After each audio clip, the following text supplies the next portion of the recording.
We bought an abandoned Navy barge, and this thing is massive. It's 60 feet long, 30 feet wide, and somehow still floating after 65 years. In this video, we're gonna show you its questionable buildings, explore its mysterious past, and tell you all about our crazy plans for this boat. Can we even call it a boat? Welcome aboard. Watch your step. I've had my eye on this boat for over 4 years, since before we even owned property up here in Idaho. I had no idea what attracts me to this thing. Maybe it's because it's just so weird. This is a sectional barge. So each one of these blocks right here is an individual floating section, and then they're all welded together to make up the barge. I actually don't know exactly how big it is. Should we measure how big it is? Yeah. Oh, it's bigger than I thought, Courtney. 36 wide, 67, 2,400 square feet. It's twice the size of our shop apartment. The guy that I bought this from was gonna use it for heavy equipment, and he said that this barge can probably hold more than 200,000 pounds. There are 3 buildings. There's like this main building here that's about 900 square feet. And then back here, I think this is original to the construction of the barge. There's this lower building, and then way up top, up at the tippy top, there's another little building that we've been calling the crow's nest. Let's start by checking out the big building first. That is some big wire. 3-phase too. Should have brought the snow shovel, Courtney. There's holes everywhere, watch your step. My phone flashlight, but like, welcome to the inside of the building where we can't see. Does it have lights? Oh, it does have lights.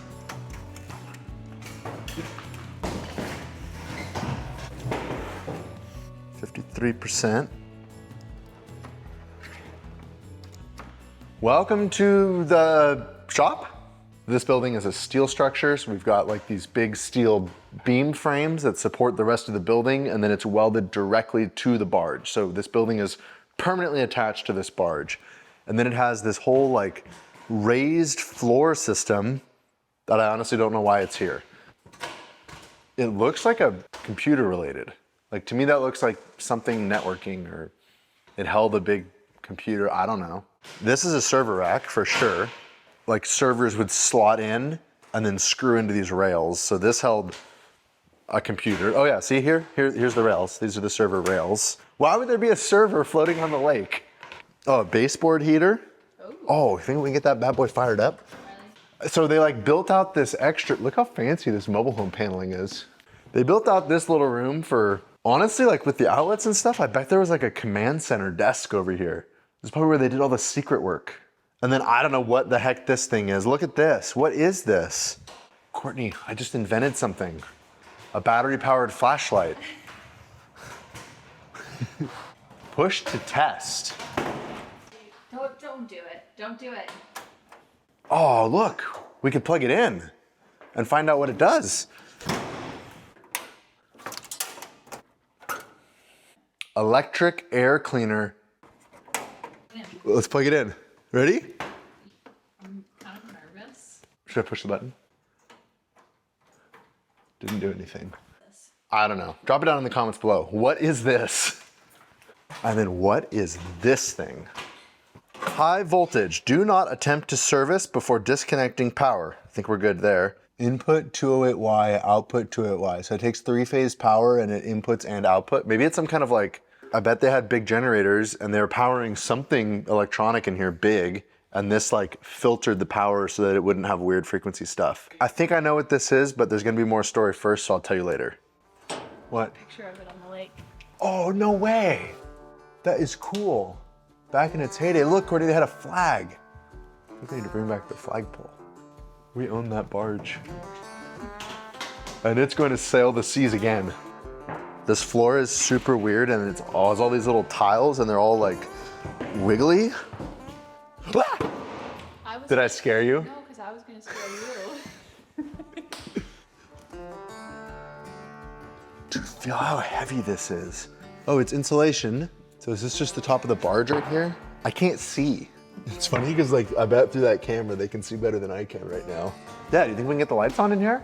It has lights. I bet they work. Panel C and panel U.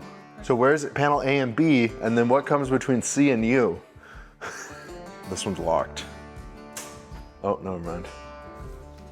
Oh, rack 17, rack 13, 18, 19, 20. So those server racks, each one of those had its own 20 amp breaker, along with some 3-phase. Outlet. Split rack, office heater. Lighting main lab. Nice. Oh, that's not UN regulated, that's unregulated. Meaning this is all the stuff that can have dirty power. All of that stuff was sensitive and had to have regulated power through that big thingy over there. That's what the thingy is. The pen will cover this. There it goes. This is my box of goodies.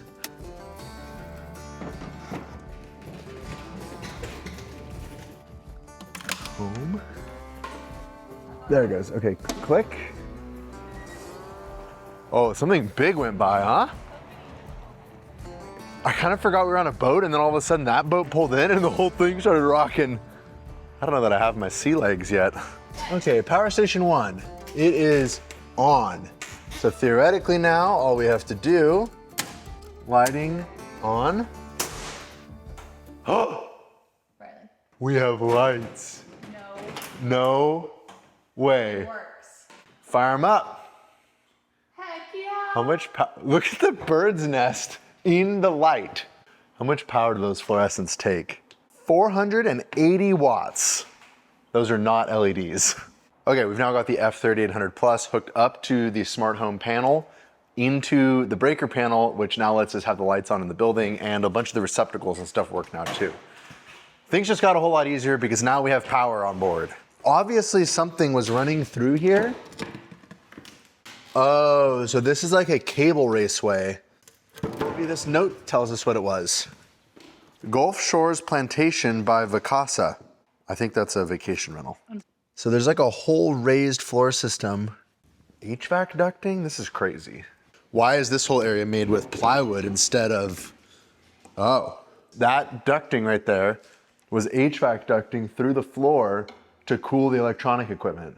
I'm gonna guess that bolted to these used to be a rack kind of like that one. But what I really want to inspect is the barge. I want to know what keeps this thing afloat. So I think we should head outside.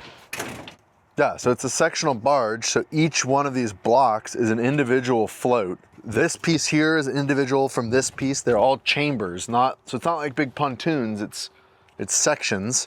And each one of them has an inspection port so you can look inside of it.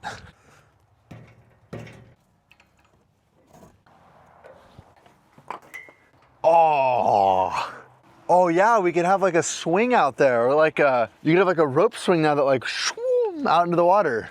Yeah, and so then there's like that pulley, and you could pull the life raft up and then swing it around. And I guess it cradled into this rack. This one right here? Yeah, you wanna try to open that one? That's one I've already tried to open once with channel locks, but I brought a much bigger wrench today. Ready? Think I'm gonna be able to open this? No. I don't know. Not even close. No, I need to find a big piece of pipe. I found a pipe. I like it. I'm gonna end up in the lake. No, not happening. I think that's a project for another day with bigger tools. In the past year, Anchor's helped us power a shipping container workshop, a 20-foot tiny house, and now this 2,400 square foot barge. Home backup and portable power systems are more important now than ever before. They supply silent and reliable energy for you and your family when you need it the most. Anchor recently sent us their newly upgraded Solix F3800 Plus, and the combination of both 120 and 240 volt output make it perfect for pretty much everything I want to power. Rated for 6,000 watts of continuous output, this can power your washing machine, refrigerator, furnace, and even your electric oven. And when it's time to recharge, the Solix F3800 Plus has an industry-leading 3,200 watt solar input, and with the generator adapter cord, it can even be recharged off a 240 volt gasoline generator. Their scalable system allows you to add multiple battery packs for up to weeks worth of power, and the compact and portable design makes it easy for me to take it with me wherever I go. Everything can be controlled through their easy-to-use app, including all the intelligent modes that make it easy to optimize energy consumption in your home. With a rating of 3,000 charge cycles and a 5-year warranty, the Solix F3800 Plus is the perfect solution for a home backup system that's also portable. To get yours today and shop the complete Anchor spring sale, head to the link in the description below. Okay, I don't want to talk and walk because I'm afraid I'm gonna go overboard. Okay, and now to what I think is potentially the most interesting room in this entire boat. And the thing I think I might be the most excited about, the engine room, which is suspiciously missing the engine. So there used to be a 300 horsepower Detroit two-stroke diesel mounted right here. Could you imagine what that thing sounded like? It would have literally sounded like our dozer firing up. Which then, that engine is coupled to this crazy belt drive system. I've never seen anything like this, but there are these two big, or these 5-band V-belts, two big 4-band V-belts, so like 8 V-belts in total. Honestly, it's a lot like how our snowblower is driven. So the engine came through into this V-belt. This is a tensioner, which then drove this one into this giant hydraulic coupler of some kind, where it then goes down. Can they see it? Can they see the propeller? Yeah. That propeller, it's gotta be like 4 foot in diameter. It is like, it's like this big around. And then this entire outdrive system can spin 360. So they don't ever put the boat in reverse to go backwards. You just spin the propeller all the way around and point it the other direction. How crazy is that? Which makes this barge, unlike most barges, was self-driven. So like it has its own engine, its own pilot house, and they would drive this barge places. They wouldn't tug it places. So that's why I say, is it a boat or is it a barge? Because I think that this might mean it's actually a boat. We have not figured out what we're gonna do yet, but what do you guys think? I've been talking about taking the engine out of the dozer, the broken dozer. They don't know about the other dozer. Mounting it right there and seeing if we can get this system to work again because it is cool. Oh, so there's a worm drive gearbox in there and that's how that thing turns. But what I don't understand is how the rotation from this belt going this way makes the propeller spin this way. There must be like helix gears in here, but crazy. Why do you think there's a file cabinet in the bathroom? Was this where they put the time cards? No, Do you think there's a poop in there? No, we don't need to open it. Yeah, it's got a toilet, like a marine style RV toilet. I mean, there must be a tank right here, right? Look, here's this hose, this pipe, and then that's gotta be the pump out then, right? Does that go out here? Yeah, I bet that's what this is. I can't open it. We'll pump out. And then what the heck is this? Is that like a fire hydrant? Yeah, could there have been a big pump on here and then they could just suck water out of the lake to put out Electrical fire? a fire in the middle of the lake? That's all. This is the ducting that then runs under the floor to like where those computer servers I think were. But then it also runs like out over here and up there. And this air conditioner, should we show them the air conditioner? I'm going up. Hi, Courtney. Hi. See if we can find a data plate on this thing somewhere. Okay, here it is. There's two 13 horsepower compressors. And I think it takes 100 amps of 3-phase power. This air conditioner is massive. It's one of those like weather station thingies that spins.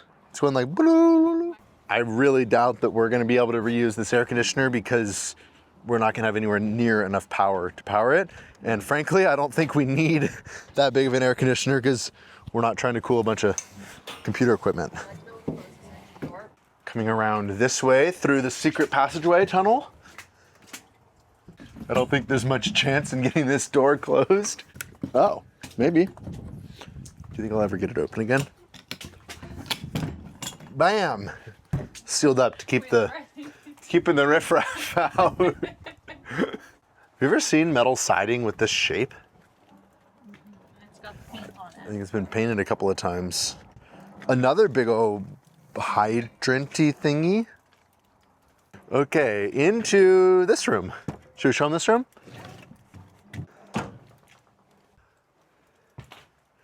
Well, this Cabela sticker is commemorated 50th anniversary 2011, so they were probably still using this in 2011. Best I can tell, this is like the break room. But look how cool this like old all-in-one kitchen is. Look at this thing. It's got the stove, the oven, the sink.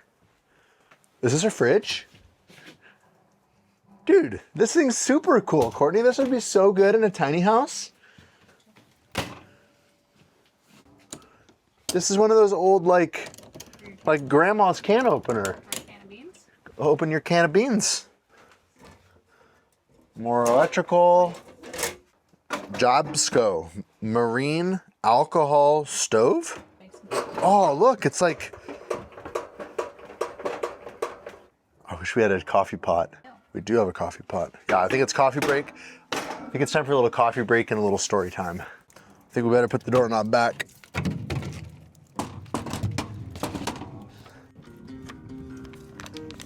I'm drinking my favorite today, Old Iron. It feels appropriate given the amount of old iron behind us. Just a hair above max. Oh, there it goes. 1,000 watts. Nice. Okay, story time. So behind me here is Lake Pend Oreille in North Idaho.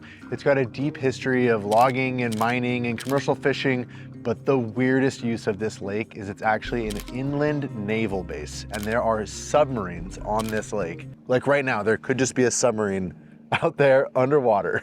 This is the 5th deepest lake in the United States at 1,200 feet deep. And this lake is home to the world's largest unmanned submarine. And since World War II, the Navy has been using this lake for acoustic research of stealth submarine technologies. So basically every new technology that goes into submarines needs to be tested somewhere where it can't be spied on.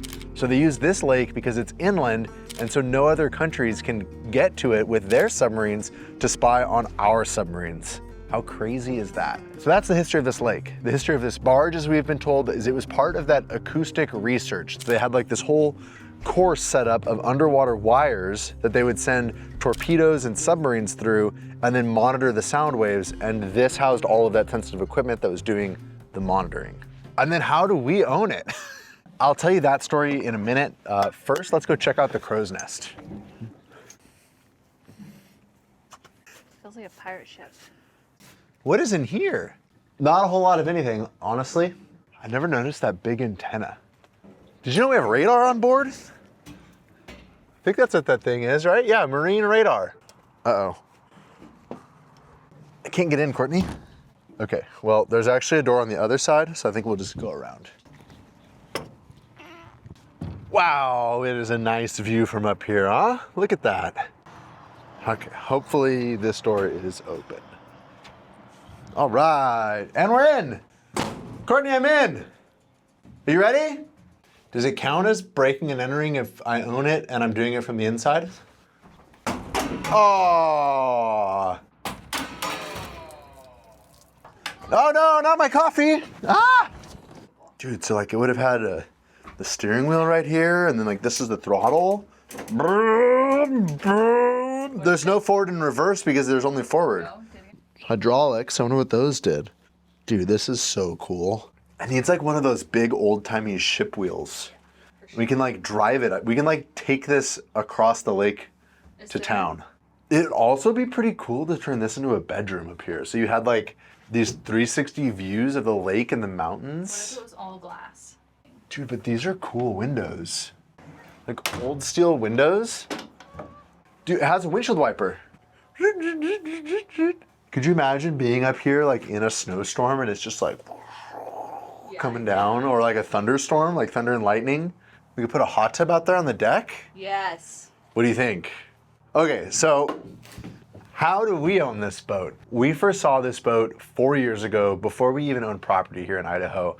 And ever since then, Courtney and I have been talking about how cool is that barge. Like it is a floating shop on the lake. Well, one thing led to another, and we got to talking to a friend who knew a friend who had another friend, and we tracked down the owner of this barge, and now we own this barge. Oh, dude. And look at the tugboat. Pier or something? I think it's an old dock. Ever since we first saw this boat 4 years ago, we have been daydreaming about this crazy, like, whimsical pirate ship shop house boat thing. It's gonna have everything. A big industrial kitchen for hosting big barbecues, bunk rooms for all our friends and family to stay in, an engine capable of taking it all the way across the lake. And in true Ambition Strikes fashion, we're gonna make the whole thing completely off-grid. So make sure to hit that subscribe button and follow along as we build the Overly Ambitious. Now, where do we start?